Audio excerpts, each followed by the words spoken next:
یہودی چاہتے ہیں کہ اللہ کے نور کو اپنے منہ کی پھونکوں سے بجھا دیں۔ تاریخی اعتبار سے سب سے پہلے چلیے اس ماحول میں جب یہ آیات نازل ہوئی ہیں، اس وقت اگرچہ اسلام کی مخالفت میں دو گروہ تھے جو سرگرم تھے، ایک مشرکین عرب جن کے سر خیل تھے مشرکین مکہ، اور دوسرے یہودی۔ چنانچہ یہی بات ہے جو سورہ مائدہ میں فرمائی گئی، لَتَجِدَنَّ أَشَدَّ النَّاسِ عَدَاوَةً لِلَّذِينَ آمَنُوا الْيَهُودَ وَالَّذِينَ أَشْرَكُوا، تم پاؤ گے کہ اہل ایمان سے دشمنی میں شدید ترین تمام انسانوں میں یہودی ہیں اور مشرک ہیں۔ مکے کے مشرک یا جزیرہ نما عرب کے مشرک اس وقت جن کے سر خیل تھے، جن کے لیے قرآن مجید میں سورہ توبہ میں ائمہ کا لفظ آیا ہے، فَقَاتِلُوا أَئِمَّةَ الْكُفْرِ، ایک طرف وہ تھے جو شدید مخالف اور دوسری طرف یہودی، لیکن ان دونوں کی مخالفت کے انداز میں فرق تھا۔ یہ نوٹ کرنا چاہتا ہوں میں آج، اچھی طرح سمجھ لیجئے۔ پہلا فرق یہ تھا کہ مشرکین عرب سامنے سے وار کرتے تھے جمع مردی کے ساتھ، ان کے مقابلے میں ان کی مخالفت میں کمینگی نہیں تھی۔ وہ اپنے باطل معبودوں کے لیے بھی گردن کٹا رہے تھے۔ ابو جہل نے کہا تھا ذرا نیچے سے گردن کاٹنا تاکہ اونچی نظر آئے کہ سردار کی گردن ہے، جب تم کسی چیز پر اس کو اوپر لٹکاؤ گے۔ 70 جانیں انہوں نے پیش کی ہیں بدر میں اپنے دین باطل کے لیے اور اپنے معبودان باطل کے لیے۔ اس کے برعکس یہودیوں کی مخالفت تھی کمینگی والی مخالفت، ان میں مقابلے کی ہمت نہیں تھی، جرأت نہیں تھی۔ لا یقاتلونکم جمیعا، سورہ حشر میں فرمایا یہ یہودی کبھی تم سے مسلمانوں جمع ہو کر جمعیت کی شکل میں ڈٹ کر میدان میں آ کر مقابلہ نہیں کر سکیں گے، الا فی قری محصنۃ او من وراء جدر، بڑے مضبوط قلعہ بندیوں میں اپنے آپ کو محفوظ کر کے اور فصیلوں کے پیچھے سے، دیواروں کے پیچھے سے، عورتوں کی طریقے سے پتھراؤ کریں گے، اس کے سوا کچھ نہیں کر سکتے۔ تو پہلا فرق یہ تھا کہ مشرکین مکہ اور مشرکین عرب بالعموم مخالفت کر رہے تھے، لیکن ان کی مخالفت جمع مردوں والی مخالفت تھی، سامنے کے دشمن کی حیثیت سے کھلم کھلا علی الاعلان، جبکہ یہودیوں کی مخالفت میں کمینگی تھی، سازشی انداز تھا، خود لڑنے کی بجائے دوسروں کو ابھار ابھار کر لاتے تھے۔ اور دوسرا بڑا فرق کیا تھا؟ اس پہلے فرق کو تو نمایاں کیا اسی لفظ سے کہ گویا کہ اپنے منہ کی پھونکوں سے بجھانا چاہتے ہیں۔ ابو جہل بھی بجھانا چاہتا ہے اللہ کے نور کو، لیکن اپنے زور بازو کی بنیاد پر۔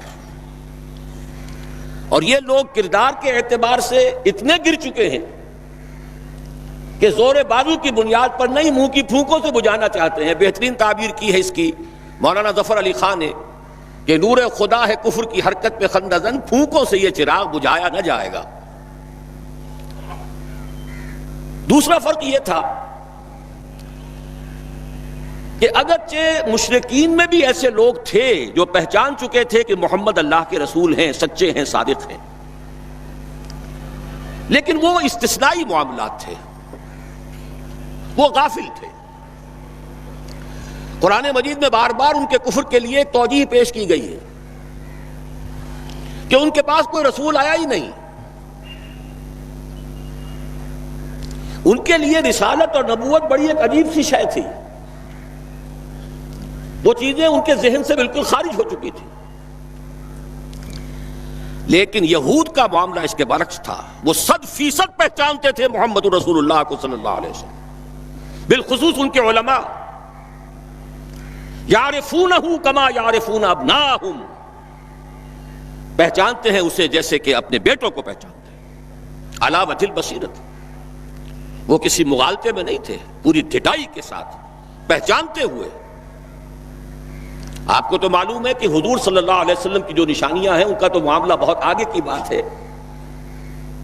حضور کے ادنا رفقا کا معاملہ کیا تھا کہ حضرت عمر رضی اللہ تعالیٰ عنہ کے بارے میں پوری ان کی صفات ان کے ہاں موجود تھیں، اور عیسائی علماء نے ان کے ساتھ ٹیلی کر کے ہی حضرت عمر کو سامنے کھڑے ہو کے دیکھ کر اور پھر جو ہے یروشلم کا قبضہ دیا تھا کہ ہاں یہ وہی درویش بادشاہ ہے جس کا ذکر موجود ہے ہماری کتابوں میں کہ یروشلم اس کے ہاتھوں فتح ہوگا۔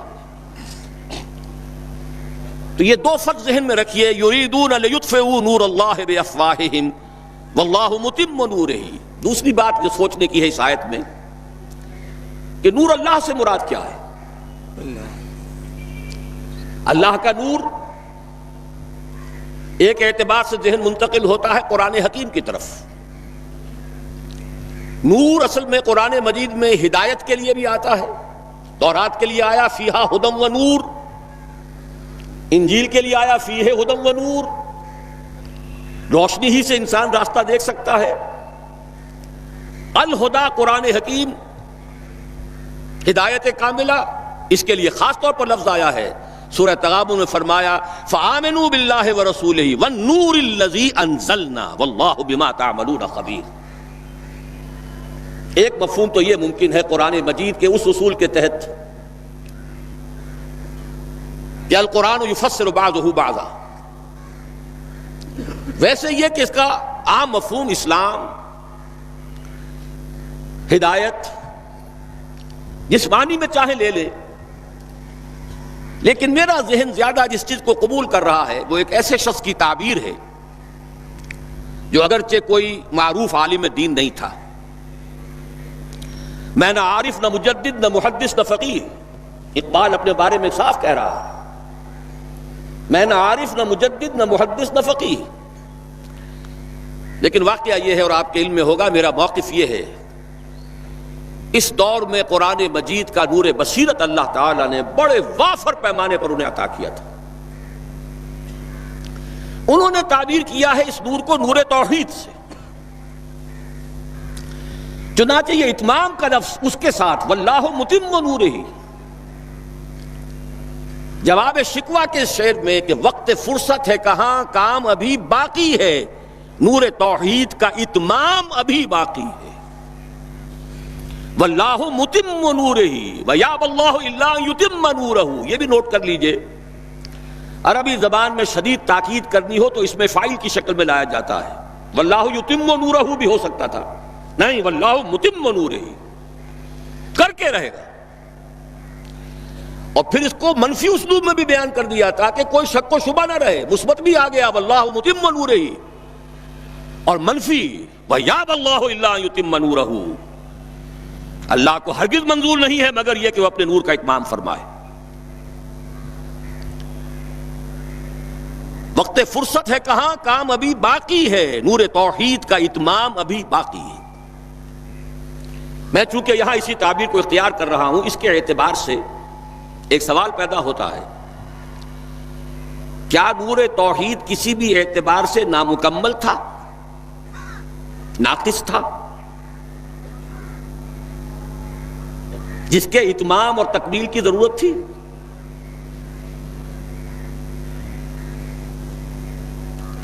اگر میں اس سوال کا جواب ہاں میں دوں تو آپ سب چونک جائیں گے، لیکن میری وضاحت سن لیجئے۔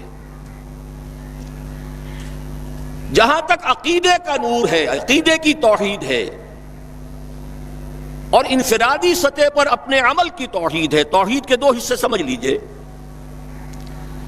ایک توحید ہے عقیدے کی توحید، اللہ کو ایک ماننا، ایک جاننا، اس کی صفات میں، اس کی ذات میں کسی کو اس کا ساجی، ہمسر، برابر، ہم پلہ، کفر، ند، ضد نہ سمجھنا۔ ایک عمل کی توحید ہے کہ ایک ہی اللہ کے مطیع فرمان ہو جانا، ہما تن، ہما وقت، ہما وجوہ، مخلصین لہ الدین، یہ عملی توحید ہے۔ تو عقیدے کی توحید اور انفرادی سطح پر عمل کی توحید ہر دور میں مکمل رہی، حضرت آدم کی بھی مکمل تھی، حضرت نوح کی بھی مکمل تھی، تمام انبیاء کرام کی مکمل تھی، نہ ان کی عقیدے کی توحید میں کوئی کسر ہو سکتی تھی، نہ انفرادی سطح پر عمل کی توحید۔ لیکن ایک توحید ہے اجتماعی سطح پر عمل کی توحید، پورے نظام زندگی کا اللہ کے حکم کے تابع ہو جانا، یہ ابھی مکمل ہونا تھا، اس کی تکمیل ہونی تھی۔ افراد موحد تھے اپنی زندگیوں میں بھی، اپنے عقیدے میں بھی. نظام جیسا آج آپ غور کیجئے، بڑے بڑے فن خواہ موحد موجود ہیں ہمارے ہاں. فن خواہ سمجھتے ہیں اپنے آپ کو کہ معلوم ہوتا ہے شرک ہمارے قریب بھی نہیں آ سکتا. اجتماعی سطح پر ہم سب مشرک ہیں، پوری قوم مشرک ہے، مشرکانہ نظام ہے. جب تک وہ یکون الدین کلہ للہ نہیں ہوتا یہ نظام مشرکانہ ہے، قانون اللہ کا نہیں ہے. آپ کی عدالتوں میں اللہ کے حکم کی کوئی حیثیت نہیں ہے، آپ کی منڈیوں میں اور بازاروں میں اللہ کا حکم نہیں چلتا ہے. معلوم یہ ہوا کہ ایک ہے اجتماعی توحید. کچھ مواقع ضرور آئے ہیں تاریخ انسانی میں جبکہ اجتماعی توحید بھی ہوئی. حکومت قائم ہوئی حضرت داؤد کی اور حضرت سلیمان کی، وہ اجتماعی توحید کی تھی. لیکن ایک بات نوٹ کر لیجئے گا، یہ میرا اصل میں کل کی تقریر کا موضوع ہے. یہ کام تاریخ انسانی میں صرف ایک مرتبہ ہوا ہے کہ ایک فرد واحد اپنی دعوت کا آغاز کرے اور تمام مراحل سے گزار کر اپنی اس دعوت اور تحریک کو اور توحید کامل تک معاشرے کو پہنچا دے. یہ اس سے پہلے کبھی نہیں ہوا. حضرت داؤد کو تو راہ چلتے حکومت مل گئی تھی، جنگ تو ہو رہی تھی حضرت طالوت اور جالوت کی. وہ تو ایک گڈریا اپنا گوپیا لے کر آ گیا ہے وقت پر اتفاقاً، اور اس گوپیے کی جو پتھر تھا وہ جالوت کے آنکھوں کے اس کی زرہ میں جو سوراخ تھا اس میں سے ہو کر اس کے بھیجے میں گزر گیا، مارا گیا، حکومت مل گئی. کیا حضرت داؤد ایک داعی کی حیثیت سے سامنے آئے تھے؟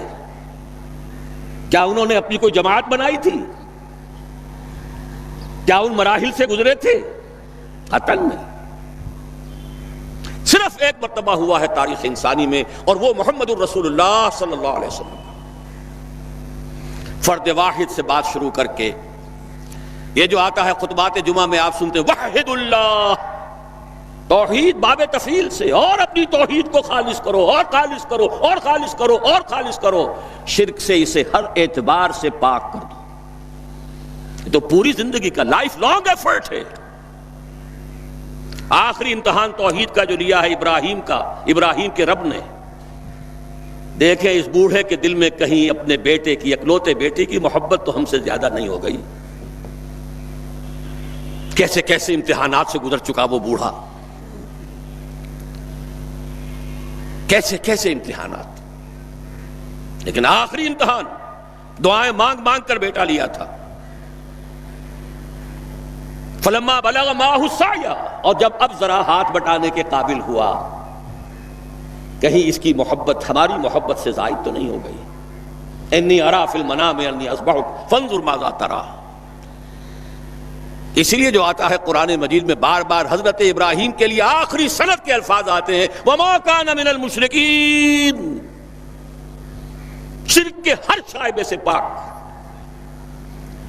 تو یہ توحید عملی اجتماعی سطح پر ہونی باقی تھی. اس کا تعلق ہے اگلی آیت سے. یہ کب ہوگی؟ هو الذی ارسل رسولہ بالہدی ودین الحق لیظہرہ علی الدین کلہ ولو کرہ المشرکون. اللہ نے اپنے ان آخری رسول کو محمد صلی اللہ علیہ وسلم کو تو بھیجا ہی ہے الہدا، وہ دین حق اور الہدا اور دین حق دے کر، تاکہ غالب کریں. جب تک دین غالب نہیں توحید ناقص ہے. عقیدے کی توحید ہو سکتا ہے کہ ہو، انفرادی سطح پر بھی ہو سکتا ہے. ایک آدمی جہاں جہاں بھی اللہ کا حکم مان سکتا ہو مان رہا ہو، لیکن آخر وہ کسی قوم کا فرد ہے، کسی ریاست کا شہری ہے، کسی خاندان کا فرد ہے، چہار طرف سے جکڑا ہوا ہے رشتوں میں اور تعلقات میں. اس کی زندگی کے کتنے گوشے ہیں کہ جن کو ابھی وہ مشرکانہ نظام اپنی گرفت میں لیے ہوئے ہیں. یہ در حقیقت اسی وقت ہوگا جبکہ اللہ کا دین غالب ہو جائے. هو الذی ارسل رسولہ بالہدی ودین الحق لیظہرہ علی الدین کلہ ولو کرہ المشرکون. مشرک تو کبھی پسند نہیں کریں گے. یہاں ذرا شرک کو سمجھ لیجئے، یہ شرک صرف عقیدے کا نہیں. آج کا سب سے بڑا شرک کیا ہے؟ اللہ کا اللہ کو دو، ریاست کا ریاست کو دو. یہ سیکولر نظام ہے، یہاں پر جو ہے حاکمیت عوام چلے گی. جاؤ مسجدوں میں اللہ کا حکم نافذ کر لو.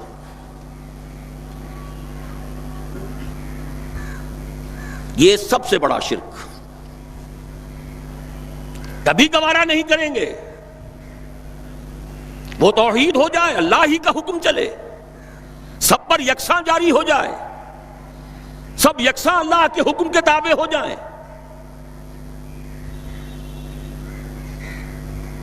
وَلَوْ كَرِهَ الْمُشْرِكُونَ، مشرک کبھی نہیں چاہیں گے، لیکن ان کی مخالفت کے علی الرغم، ان کی ساری ریشہ دوانیوں کے باوجود، ان کی تمام سازشوں کے باوجود اللہ کا دین غالب ہو کر رہے. اب ذرا تاریخی اعتبار سے جائزہ لیجئے. ابھی ہم تھے اس ماحول میں جبکہ ابھی یہ آیات نازل ہو رہی تھی. پہلی بات تو یہ سمجھ میں آ گئی کہ محمد الرسول اللہ صلی اللہ علیہ وسلم کا مقصد بعثت ہے غلبہ دین. یہ نوٹ کرنے کی بات ہے، کسی اور رسول کے لیے اللہ نے قرآن مجید میں یہ الفاظ استعمال نہیں کیے. شاہد سب تھے، مبشر سب تھے، نذیر سب تھے، داعی سب تھے، مبلغ سب تھے، معلم سب تھے، مربی سب تھے، مزکی سب تھے. لیکن یہ کہ هو الذی ارسل رسولہ بالہدی ودین الحق لیظہرہ علی الدین کلہ، صرف محمد کے لیے آئے الفاظ صلی اللہ علیہ وسلم، اور 3 مرتبہ آئے. اب اس کے ساتھ جس کو صغرا کبرا کہتے ہیں لاجک میں پریمیسز، اس کے ساتھ جوڑیے دوسری بات جو قرآن میں 5 مرتبہ آئی ہے، اگرچہ وہ آئی ہے ذرا مختلف الفاظ میں. کہیں فرمایا وَمَا أَرْسَلْنَاكَ إِلَّا رَحْمَةً لِّلْعَالَمِينَ، ہم نے نہیں بھیجا ہے محمد صلی اللہ علیہ وسلم آپ کو مگر تمام جہان والوں کے لیے رحمت بنا کر. آپ کی بعثت جغرافیائی، نسلی، قومی، علاقائی حدود سے ماورا، بالا تر. قرآن میں بقیہ سارے رسولوں کی بات آتی ہے تو کہتے ہیں یا قوم یا قوم یا قوم. نوح نے کہا یا قوم اعبد اللہ، ہود نے کہا یا قوم اعبد اللہ، صالح نے کہا یا قوم اعبد اللہ ما لکم من الہ غیرہ. اور قرآن کہتا ہے یا ایھا الناس، یا ایھا الناس اعبدوا ربکم الذی خلقکم والذین من قبلکم لعلکم تتقون. لیکن صریح ترین جو لفظ آیا ہے وما ارسلناک الا کافۃ للناس بشیرا ونذیرا، ہم نے نہیں بھیجا ہے محمد صلی اللہ علیہ وسلم آپ کو مگر پوری نوع انسانی کے لیے بشیر اور نذیر بنا کر. اب ذرا اس کو جوڑیے، محمد کو بھیجا کاہے کے لیے؟ غلبہ دین کے لیے صلی اللہ علیہ وسلم. اور بھیجا کن کے لیے؟ تمام انسانوں کے لیے. کیا نتیجہ نکلتا ہے منطق سے؟ محمد الرسول اللہ صلی اللہ علیہ وسلم کا مقصد بعثت مکمل اسی وقت ہوگا جب پورے عالم انسانیت پر اللہ کا دین غالب آ جائے. ورنہ بات وہی ہے جو اقبال کا شعر سنا چکا ہوں، وقت فرصت ہے کہاں کام ابھی باقی ہے، نور توحید کا اتمام ابھی باقی ہے. لیکن یہ کہ اگر اللہ نے واقعی بھیجا محمد کو دین کے غلبے کے لیے صلی اللہ علیہ وسلم، اور اگر بھیجا ہے پوری نوع انسانی کے لیے، تو ناممکن ہے کہ یہ دنیا ختم ہو جائے اس سے پہلے کہ محمد الرسول اللہ کا مقصد بعثت مکمل ہو.